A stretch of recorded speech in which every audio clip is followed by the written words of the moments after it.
Hey there, guys. I'm Ruth, and I am an online wellness coach. Today, we're going to be talking about some of the things that might be holding you back from reaching your goals in this new year. You know, Martin Luther King Day is traditionally known as Quitter's Day because that is when people that set out to create healthier habits and healthier resolutions at the beginning of the year tend to give up on themselves. Number one, they give up on themselves because they try to take on too much too soon, and they start hearing that negative voice and they start making excuses for themselves. So a little earlier this morning, I made a post and I asked people to chime in as to what are some of the biggest reasons that they are experiencing stagnancy, or what is holding you back from reaching your goals. And so I wanted to address some of the most common excuses, some of the most common reasons why people aren't taking action. Okay. So the first thing, most people say, I'm just too busy. I just don't have enough time. Listen, you will make time for whatever is important to you. Right? You will make time to get your hair done. You'll make time to get your nails done. You will make time to go watch your Netflix series. If it's important to you, you are going to make time for exercise. And listen, you don't need to do it for a long time. You can do something for 10 minutes. 10 minutes is better than nothing. Ideally, it would be at least 20. 30 minutes is great. 45 is even better, but you don't have to say, oh, if I can't do a whole hour of a workout, then I'm not going to do it. 10 minutes is better than nothing.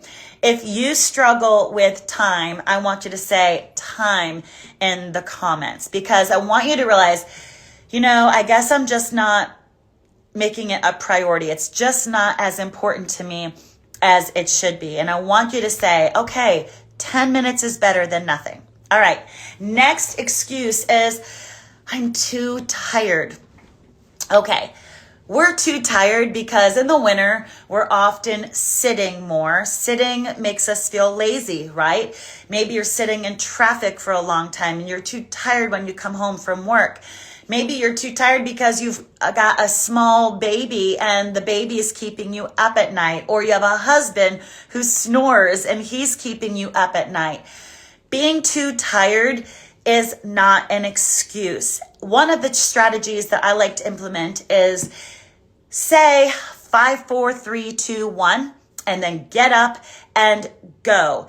And you could do maybe 24 squats. Squatting is a good, safe movement that you shouldn't injure yourself if you get up quickly and you do squats. But just that little bit of adrenaline works really, really well to get you to feel energized. Another thing that I like to do, if I've been sitting and editing videos on my phone, sometimes that makes me feel tired. If I get up and I unload the dishwasher, or I go move the laundry over, or I take it upstairs and I'm moving my body, just doing a few household chores, that always does the trick for me. I can pretty much talk myself into doing anything if I've done a few household chores for 3, 4, or 5 minutes. If you struggle with the excuse of, oh my gosh, I'm just too tired, I want you to write, I'm tired, in the comments.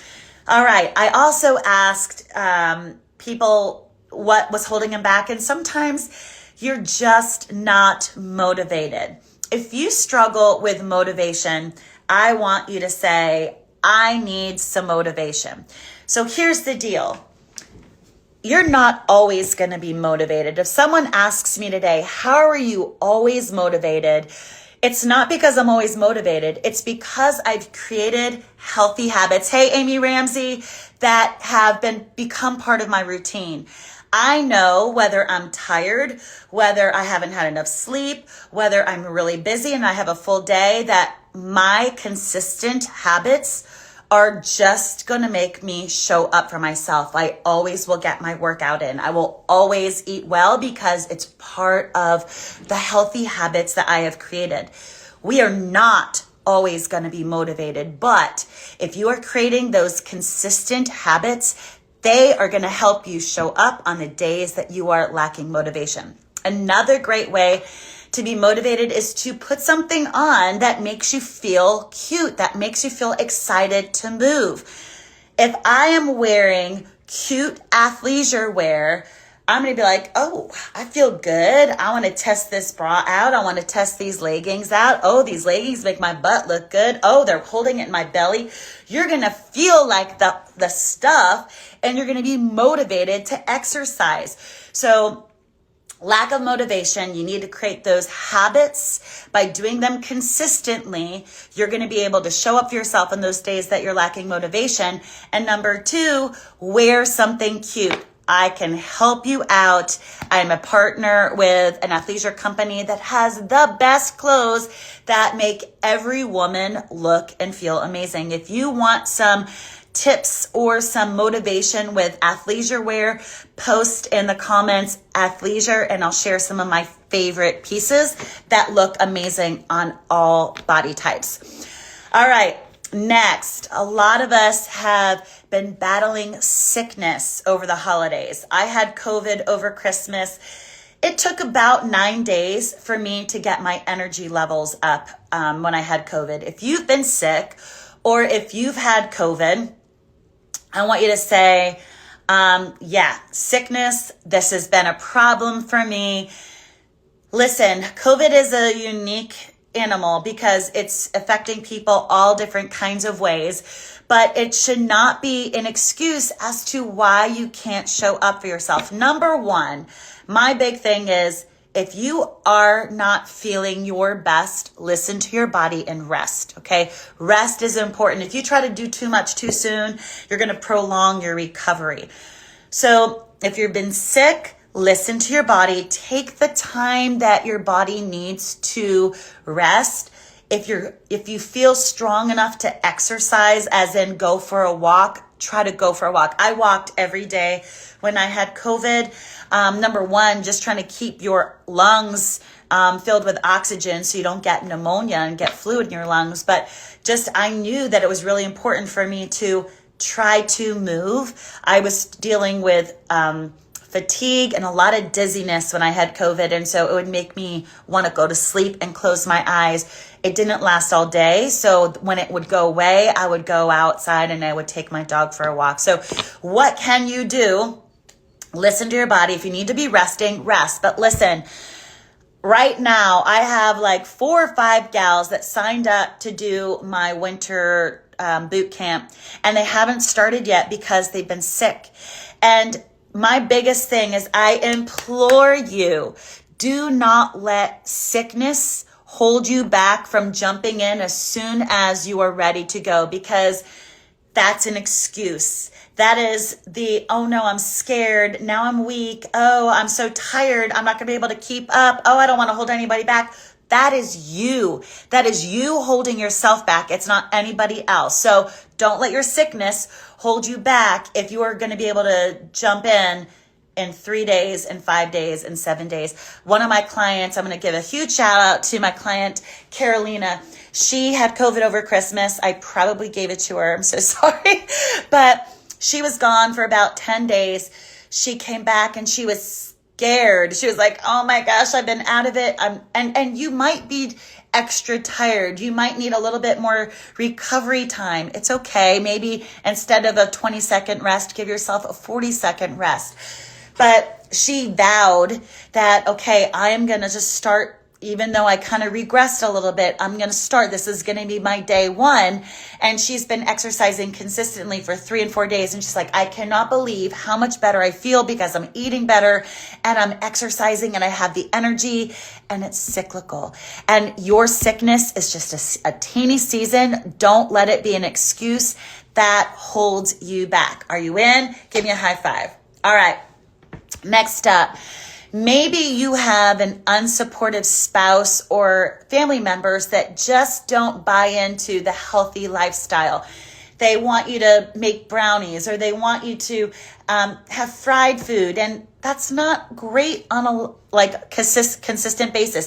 You could do that in your 80-20 in terms of keeping a balanced lifestyle, but it's hard if they are wanting to bring home Kentucky Fried Chicken, or bring home the tacos, or bring home the things that just are not going to help you on your wellness journey. So number one, you got to find the healthy swaps that taste great, that your family is going to love. I make healthy swaps for my family all the time. It's what they know and love now. They don't expect anything else. They ask me to make those healthy things because they love them. Hey, I just talked about you, Carolina. But those healthy swaps are going to be key, because all of a sudden you're going to be introducing healthy foods that not only are going to be great for you, but it's going to help your family as well. And they're not even going to know it. Number two, you need to surround yourself with people that are on the same journey, who can help you like get excited about what you're making and get excited about exercising. Because if you have people at home that are pulling you down, you need people on your side that are saying, oh my gosh, that workout was amazing. Or, oh my gosh, did you all make that soup? It was so good. If you know that there's people that are doing the same thing that you're doing, that's going to help you show up for yourself every single day. If you have a tribe, awesome. If you need a tribe, put tribe in the comment section. We would love to have you in our tribe of healthy women making healthy decisions on a regular basis so that they can have a healthy life forever. All right. Two more. Injury. Have you had an injury that is holding you back, keeping you from being your best, from reaching your goals? Listen, I'm 52. I've had my share of injuries. The last couple of years, I've had some nagging hamstring issues, a little bit of a shoulder issue. And here's what you need to know. Do not let your injuries hold you back. Sometimes injuries could be something that lasts a long time, but most injuries are going to get better within 6 weeks. Know that, okay? That is good news. But while you're recovering and resting that area that is injured, you have a body. Probably 75-80% of the rest of your body is healthy, and there are so many things that you can do. When I have clients that have a knee injury, we modify those exercises so that they are able to do them, so they find a win, so they are experiencing success. If I have a client that has plantar fasciitis or has problems with her feet, I'm going to give her low impact options. She is still able to move. We might add some light weight so she's getting her heart rate up, but she is not letting that injury or that limitation hold her back. If you have a shoulder injury, there are so many things that you can do to modify. You can use light weights. You could do push-ups on a wall. You could do things on an incline. Do not let your injuries keep you from reaching your goals. You have so much that you can still do. And I would love to help show you what you can do so that you can still make progress while you are recuperating. All right. This time of year, January, it's cold. Weather is often something that tends to be something that is holding people back. They're cold. They don't feel like going outside. I do a lot of my workouts outside. We learn to bundle up and layer up. Once you just learn to put a few layers on, you could go outside pretty much consistently and you're golden. But if you just know, okay, it's just too cold for me, put a spot aside in your house. You don't need to have a large area, 6 feet, that you can use to exercise. That is your sacred spot that you're going to use for movement. Have some dumbbells, have a stability ball. You could have some glides, a resistance band. Those are things that you can have in a home gym that you don't need a lot. No excuse why you can't show up for yourself while it's cold in January. If you struggle with it being cold outside, I want you to write weather or burr or baby it's cold outside, because there are so many things that you can do. If I miss something that you find yourself saying, I want you to comment that as well. Let me know, what is it that is holding you back? Is it your self-talk? Is it your comparison? You're always comparing yourself to somebody else. What is it? I want to be able to help you. If you need a trainer, if you need a health coach, if you need a cheerleader, a best friend that's going to root you on, I'd love to be your girl. I have been training women for over 20 years. My specialty is women over 40 who are finding that weight gain coming on in perimenopause and menopause. You don't need to settle for extra belly fat. There are so many amazing hacks and tips that I share with my clients that make them look and feel their best in their 40s, 50s, and 60s. If you need a coach, comment in this comment section, coach, and I'm happy to connect with you and share just a little bit about my programs and what I offer. I don't want you to use these excuses as reasons why you can't be your best. So let's get you living your best life in your 40s, your 50s, and your 60s. There you go, guys. I hope you have an amazing Tuesday. Here's to helping you create a body and a life that you love. Until next time, bye.